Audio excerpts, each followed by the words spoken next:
Shalom. Kol Holo Yahweh Bahashem. Yahweh Shai Bahashem Raha HaKadash. Double honors to the apostles and elders of Great Millstone. Peace and salutations to the hopeful elect scattered throughout the four corners of the globe. My name is Barad Debal, coming to you from the GMS campus, Indianapolis. And to all those listening and learning to you, I say Shalom. Especially to you so-called blacks, Hispanic, and Native Indians that make up the 12 tribes of Israel. Today, just thoughts on idols. And as you can see right in front of you, idols, getting right to the point of the true believers of Yahweh Shemel Shai, sincerity. It says an object of extreme devotion, a reputation or symbol, or an object of worship, a false god, a likeness of something, okay, pretender, imposer, a false conception, a form or appearance visible but without substance. So as you can see, idols are things that are false, especially when it comes to the true power of Yahweh Shema Shai. You have many people that are accept themselves to be teachers. Then you have also, in other cases, you may have wife, husband, children, house, car, money, lifestyle, many things that you may put in a position to be something of high stature or standard.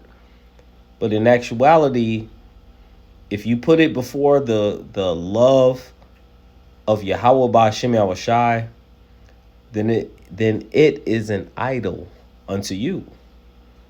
And so I'm just going to very brief scriptures. I had a thought and process. So let's start with Habakkuk chapter 2, verse 19 and 20. It says, "Woe unto him that saith to the wood, awake, to the dumb stone, arise. It shall teach. Behold, it is laid over with gold and silver, and there is no breath at all in the midst of thereof." Because again, everything in which we create by our own hands, and you'll find when I will pull up in Isaiah, that is nothing. It's vanity. The one true power, Yahweh, and his son, Yahweh Shai, are the only things that we should worship and give honor and reverence unto. And there's an order in how we should do so. Okay? Because as far as like women, if you have a husband, you should honor your husband, be submissive unto your husband. But husbands, especially if you are the children of Israel, you give obeisance. I might have said that wrong, but you give reverence and respect, obeisance to Yahweh and his son Yahweh Shai. The scripture in Psalms, it said, "Kiss the Son, lest he be angry, and ye perish from the way." But it says, "But the Lord," verse 20, "but the Lord is in his holy temple. Let all the earth keep silence before him." So there's nothing in which was created upon earth. Anything that was that has been placed on earth that we should put beyond Yahweh Shem Shai. And for those that are in the know, we know that it is his word. And this is what Isaiah 33 and 6, "For knowledge and wisdom, or wisdom and knowledge, shall be the stability of our times." So we're going to keep the Lord's word and not the word of men. All right, let me go a little further. This is I looked up the word. I looked up idol. Excuse me, AI, and I asked the question. I said, "Is AI? Does AI teach?"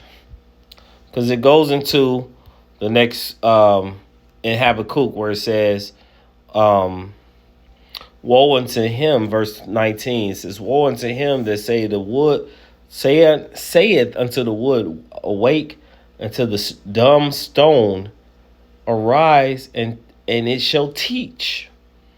So the people of today's time, they put a lot of their understanding, their power, their belief in AI, and along with GPT, which was one that I actually looked up. But if you look at AI, what I have here, it says, while AI can be used to analyze and process the King James Bible, it said it doesn't teach in the traditional sense. AI can assist with understanding and exploring the text, but it requires human guidance and discernment for a theological interpretation. All right. And so what happens is that a lot of people rely on what AI will provide. I put, does AI teach? It says yes, AI can be used to teach in various ways. So who controls AI? This current kingdom, you must understand, is the wicked. Esau, Edom, the so-called white man. And it said, and so he has ways to manipulate and put certain things. So if it can teach, you can't put your whole trust in what AI tells you. You have to read it, digest it, and then you have to also figure out if it's coupled with the scriptures, because it's a helpful tool. It's a very helpful tool, but at the same time, we have to also make sure that it is in accordance to Yahweh Shem Shah. And it says, yes, AI can be used to teach in various ways, including providing personalized learning experiences, offering immediate feedback, and even assisting teachers in creating and supplementing content. So as you can see, that it's coming to a time where when you have a question, when you're trying to understand something, you put it in the system, AI comes up first. But yet, we have to be careful not to allow for the things in which Esau Edom has created, which is also through the spirit of Yahweh Shem Yahushai, because the scriptures say the deceived and the deceiver are his. So Yahweh Shem Yahushai has created all things, but yet you have to make sure that you are listening to the prophets of Yahweh Shem Yahushai first. And when you get built up and you're able to read the things in that the AI presents, the spirit will let you know when you read it. You can look and say, that don't line up. So a lot of people are putting information in and they're trusting in what it comes up when they put it in there. And some of the information can very well be false. That's the point. And this is a system of Esau Edom, because we're in the world right now ran by the wicked. This is the book of Exodus, chapter 20, verse 3 and 4. It says, "Thou shalt not have any other gods before me. Thou shalt make unto thee any graven image or any likeness of anything that is in the heaven above, or that is in the earth beneath, or that is in the waters under the earth." All right. So all things that are created, nothing should be put before Yahweh Shem Yahushai. Again, that could be husband, wife, children, lifestyle. None of these things are before Yahweh Shem Yahushua. I pulled up idolatry. I don't think I read this, but idolatry is extreme admiration, love, or reverence for something or someone. Well, really, it goes down to putting anything, even yourself, above Yahweh Shem Yahushua. And that leads to death. Last scripture. This is the book of Isaiah chapter 44, verse 9 through 20. And I'll read this fairly quick because it's quite a few verses. It says, "They that make a graven image are all of them vanity. Vanity is nothing. And their detectable things shall not profit." So those that tie themselves to things of this world and put things of this world above Yahweh Shem Yahushua, it's not going to profit you. It says, and they are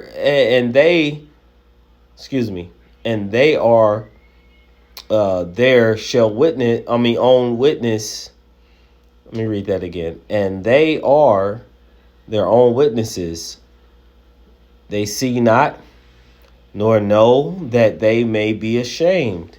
May be ashamed. It says, who hath formed. Salaki, one moment. It says, who hath formed a god or molten a graven image that is profitable for nothing? Behold, all the fellows shall be ashamed, and the workmen, they are of men. Let them be gathered together, let them stand up. Yet they shall fear, and they shall be ashamed altogether.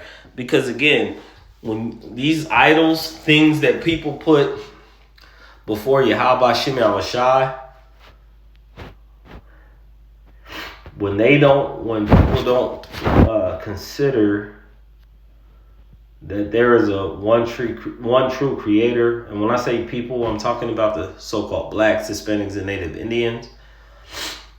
And when they think of things of this life, and they give a lot of weight on things that aren't that important, the Lord is going to make you ashamed when He show up and he show out. Okay, when He pretty much starts to bring judgment and start to show you that all these things that you started to work hard for, that you started to put your energy in, and it had nothing to do with the Most High and His Son. And when He start to break them down, you'll find in the last days, in these present times, that the things that you put all your energy in to be most important is going to be nothing. It says, the smith with the tongs both worketh in the coals, and fashion it with hammers, and worketh it with the strength of his arms. So pretty much, whether it be cars, you got people building cars, people building houses and different things, right? People are having children. Yea, he is hungry, his strength faileth, he drinketh no water, he is faint. So you're going to find, as we read, that you're creating the people create idols in their mind, and they create idols physically to things. They put things very important. And a lot of times in these last days, when you read 2 Timothy chapter 3,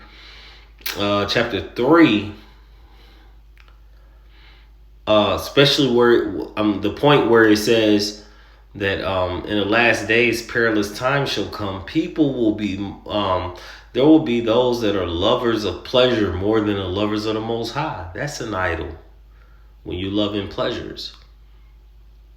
It says the carpenter verse 19. 13, Salakia.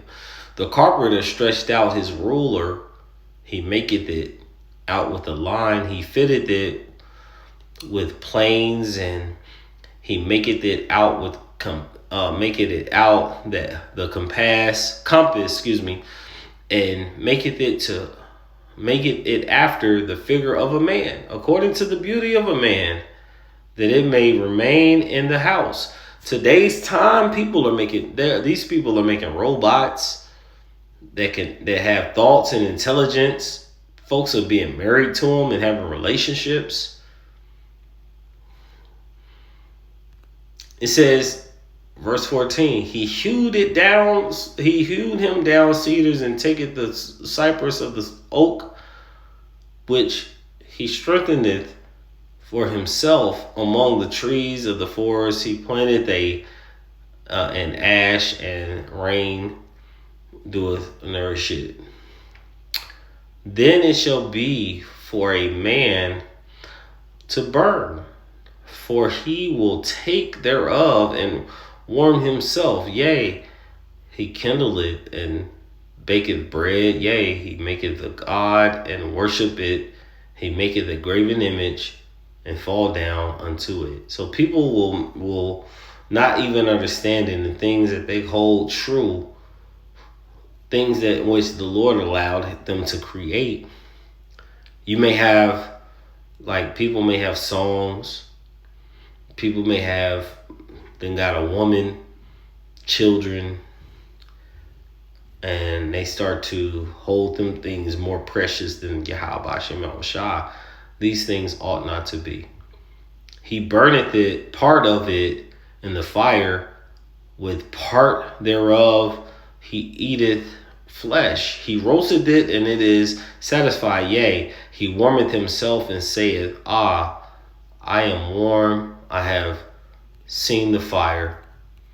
It says, the residue thereof he maketh a god, even his graven image. So you go get a tree. Jeremiah talks about it in 10. You go get a tree and you deck it up and you do all these things, but it can't speak, it can't talk, it can't do nothing. And you give it honor, and you made it. But this is where we are in today's time. It could be money, it could be guns, it could be women, it could be children, it could be yourself. You put these things before Yahweh Shem Shah.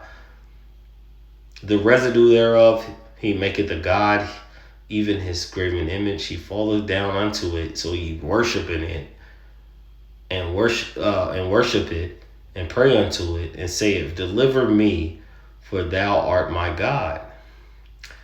No amount of guns in these days are going to deliver you. Food, when it comes down to the famine, no matter of any type of violence that happens, Yahweh Ba'Shem Yahushua is going to be your security. And only those of the elect are going to understand it. Verse 18. They have not known nor understood, for he hath shutted their eyes. So the elect will see it. 2/3 of our people, they're not going to see it, because it's only given unto you to know the mysteries of the kingdom. You, meaning the elect, that they cannot see, and their hurt in their hearts, they cannot understand. When the heart is la, meaning your mind. Verse 19, and none consider in his heart, their mind, neither is there knowledge nor understanding to say, I have burned part of it in the fire. So you create these things, and you set these things, you put them on high, whether it even be yourself, and you have these thoughts and these ideologies in your mind, and you don't even consider that the things that you created, that there's one that's even above you. Let's just put it that way. Yea, I also I have baked bread upon the coals thereof. I have roasted flesh and eat it, and shall I make the residue thereof an abomination? Shall I fall down to the stalk of a tree?